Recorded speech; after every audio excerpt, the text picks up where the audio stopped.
الله أكبر الله أكبر الله أكبر أشهد أن لا إله إلا الله أشهد أن لا إله إلا الله أشهد أن محمدا رسول الله أشهد أن محمدا رسول الله حي على الصلاة حي على الصلاة حي على الفلاح حي على الفلاح الله أكبر الله أكبر لا إله إلا الله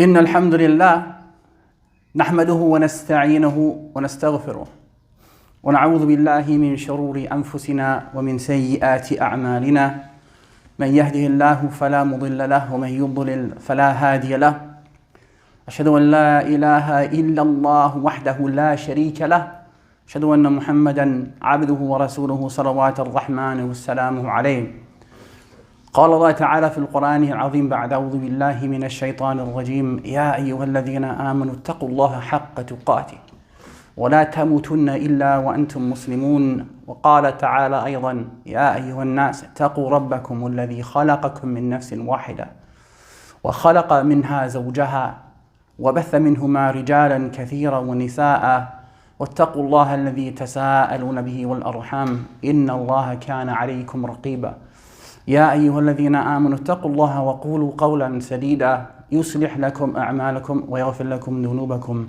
ومن يطع الله ورسوله فقد فاز فوزا عظيما أما بعد فإن أصدق الحديث كتاب الله وخير الهدي هدي محمد صلى الله عليه وسلم وشر الأمور محدثاتها وكل محدثة بدعة وكل بدعة ضلالة وكل ضلالة في النار.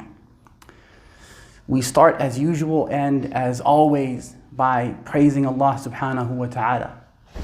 We praise Him, we seek His forgiveness, and we seek His assistance, and we seek refuge with Allah from the evil that resides within our own selves and from the bad consequences of our own actions. Whomsoever Allah has guided, there is no one who could lead that person astray. And we ask Allah to place us amongst such people. And whomsoever Allah has left due to their own choices, their own desires and their own persistence on being left, no one can guide them after Allah has abandoned them, and we ask Him to never allow us to be with them. We bear witness that there is nothing worthy of worship besides Allah Jalla wa'ala. He is one, unique in His oneness, complete in His perfection, and incomparable to His creation. We further bear witness that Muhammad sallallahu alayhi wa sallam is without a doubt His last and final messenger.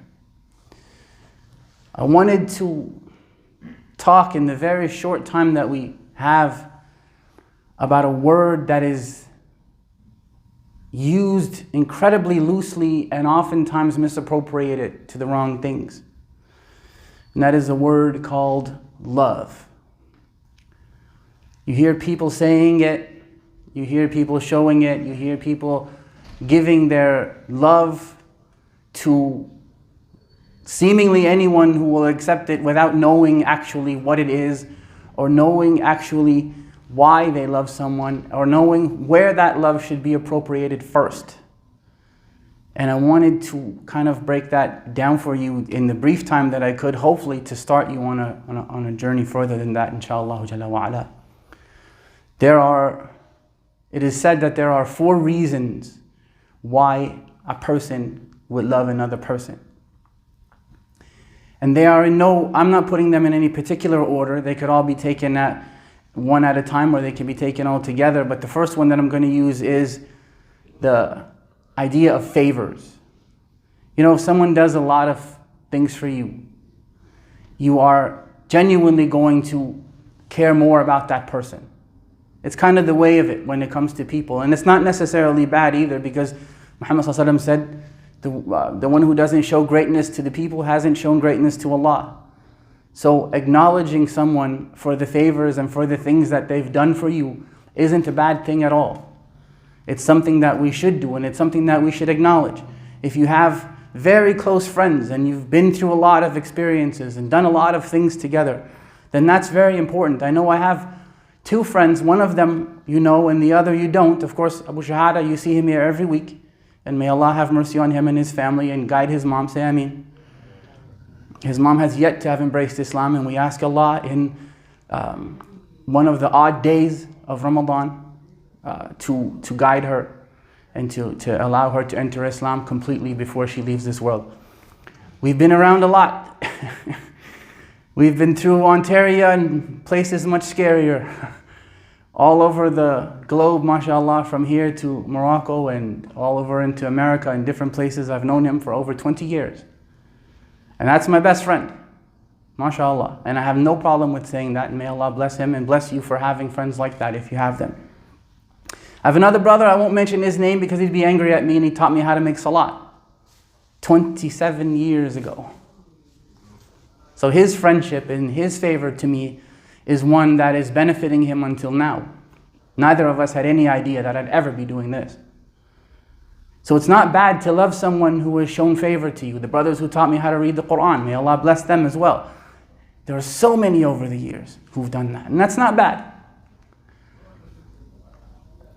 The second reason why somebody would love someone, of course, is they have attributes that you like.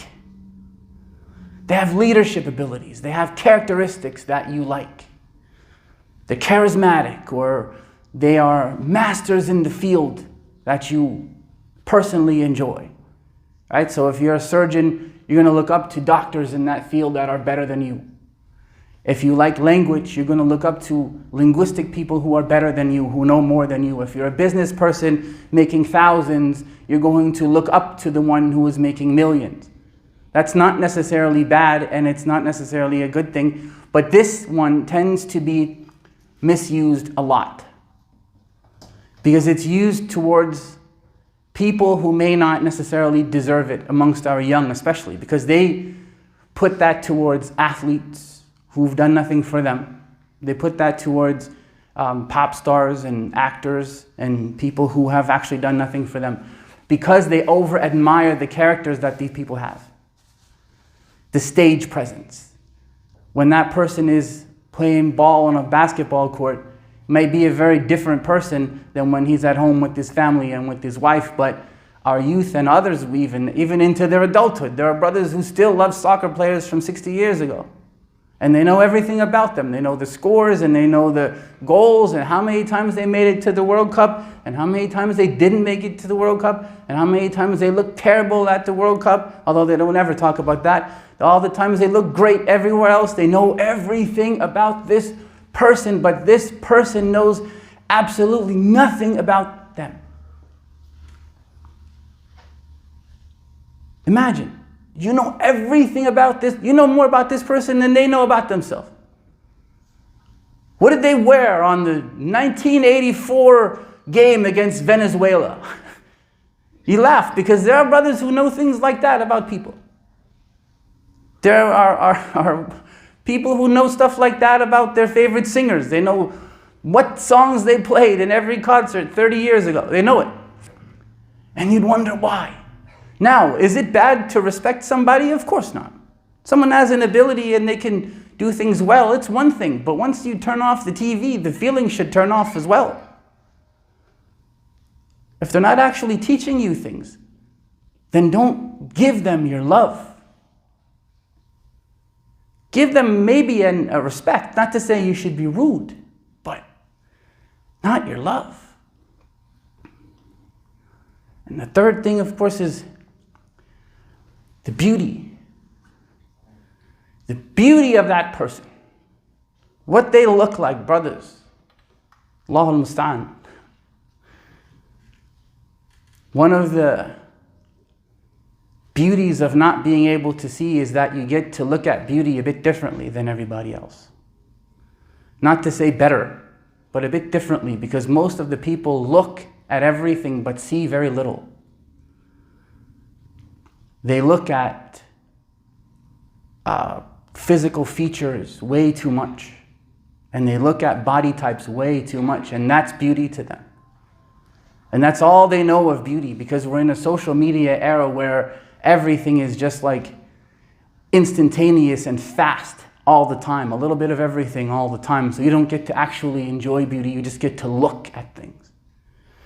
But when you see the attributes of a person, the kindness of that person, the gentleness of that person, the wisdom of that person, the ability for that person to control their anger, and you look at them and that's where their real beauty is. Again, if the beauty isn't directly benefiting you, then it's better not to obsess over it all the time. There are poems written by people who have just looked at a woman in a marketplace and thought about her for years, and 30 and 40 years, obsessing about the beauty of this woman and writing poetry about her. And yes, we know that beauty is good, but this is why we have spouses and we admire them. But in Allah, Jameel wa yuhibbu jamal, that Allah is beautiful and loves beauty. It's not bad to like that. It's not bad to like beautiful things, but there are limits. And the fourth thing, of course, is the connection. This connection that you have. And that would go back to my friends that I mentioned earlier. Yeah, they did their favors to me, and may Allah bless them for that. But we've had a connection over the last 20 some odd years of doing things together. That connection makes us love each other. And you have people like that too. Your families are like that. Now us, we're converts, so we are our family, basically. Our Islamic family is each other. Now we love our regular families and we ask Allah to guide them, but our families are those who love Allah and His Messenger, which brings me to the real love that we should have. The real love that we should have. The love for your one and only. The one who was established above His throne and who created you all by yourself. And He created you all alone, all by Himself. The only one who is worthy of your worship. The one whose gifts are present, that present His presence against all odds and in no need of any other gods. We say, Ashhadu an la ilaha illallah, wahdahu la sharika lah. And we go back through the list of things that I mentioned earlier.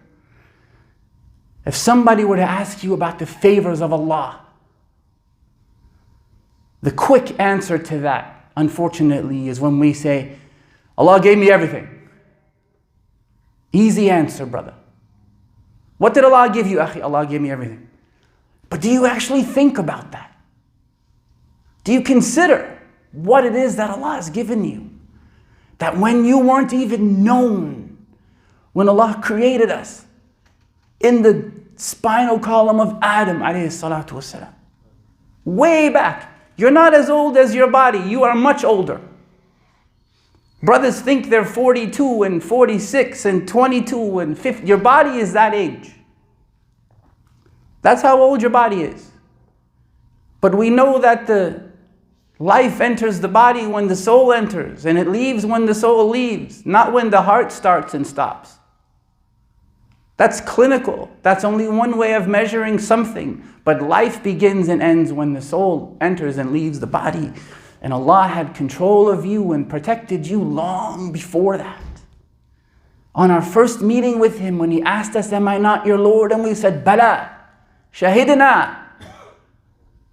We said it, and He reminded us of it in Surah Al-A'raf or Surah Al-An'am. I'm not clear on the memory, but it's in one of those two chapters.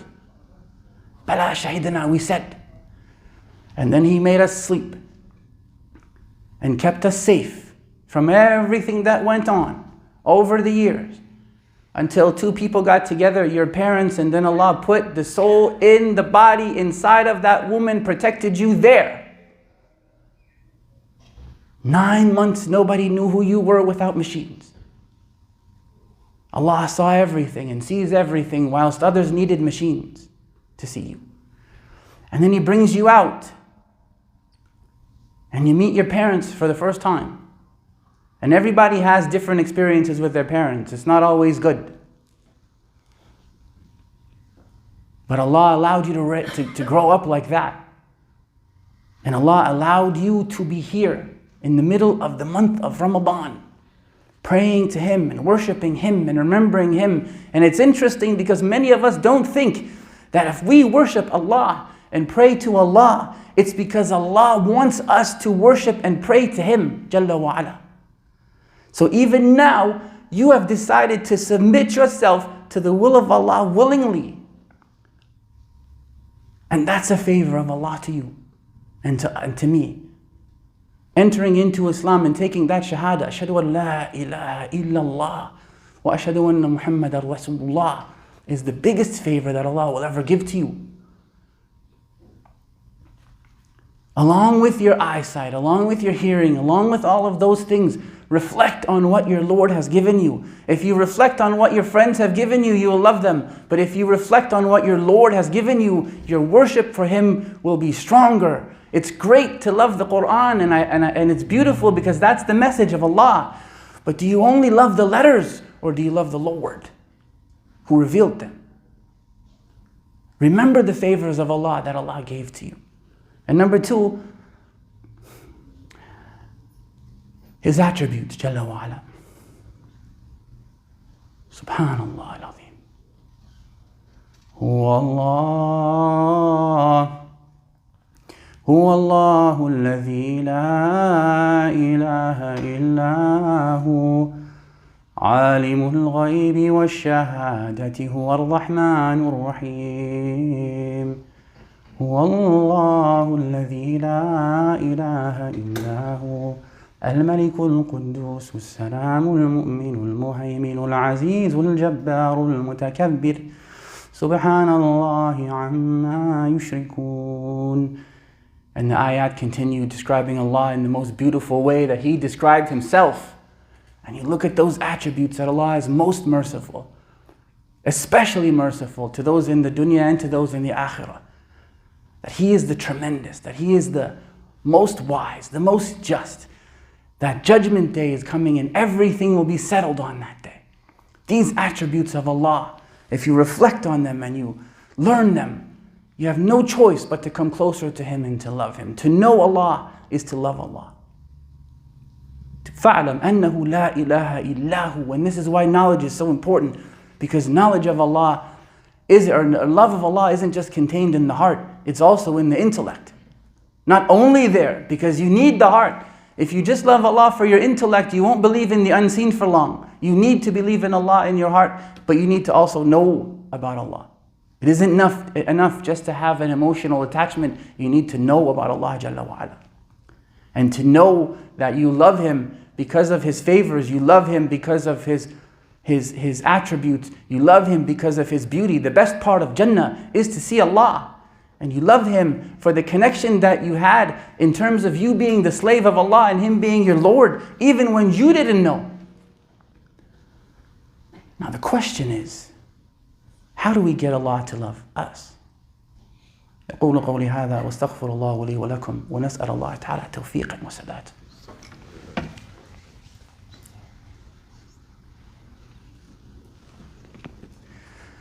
الحمد لله رب العالمين والصلاة والسلام على خاتم النبيين وعلى آله وصحبه وسلم تسليما كثيرا.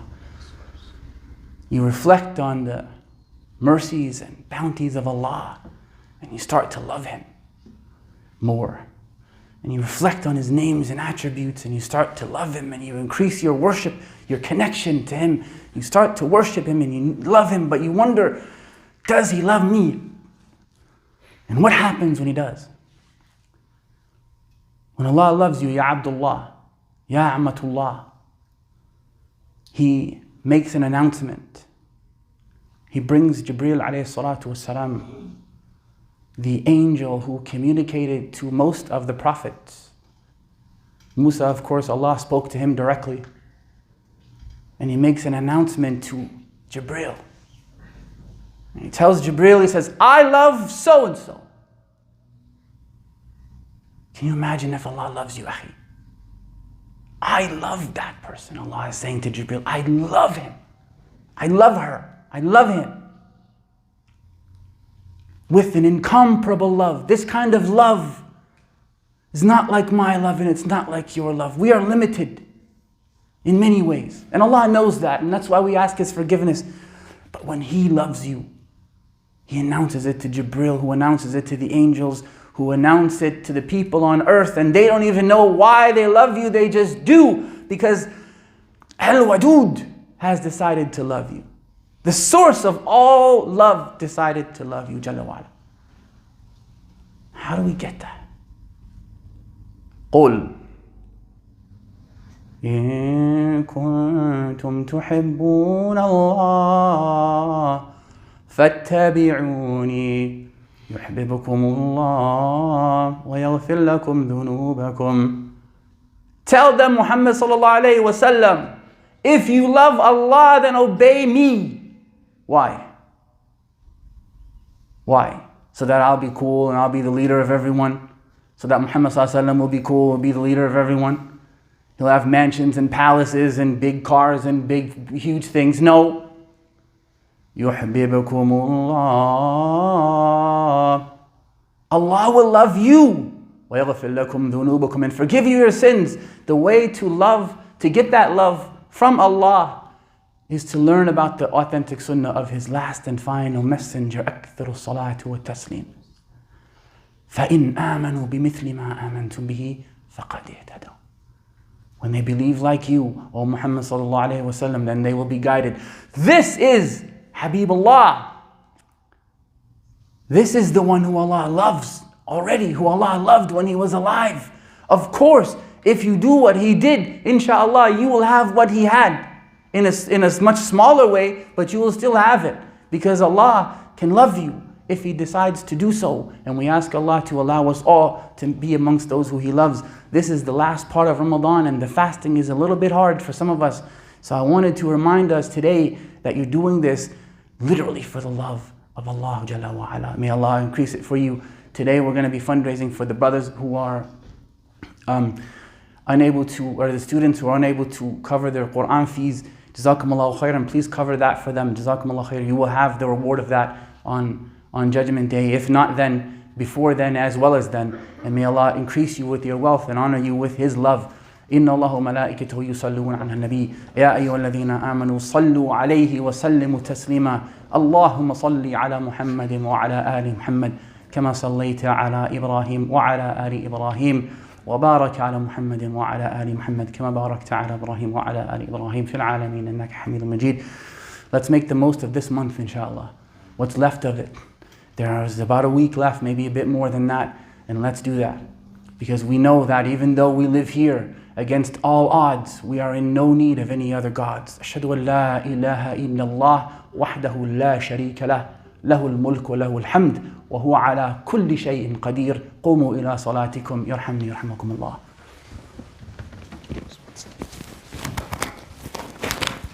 الله أكبر الله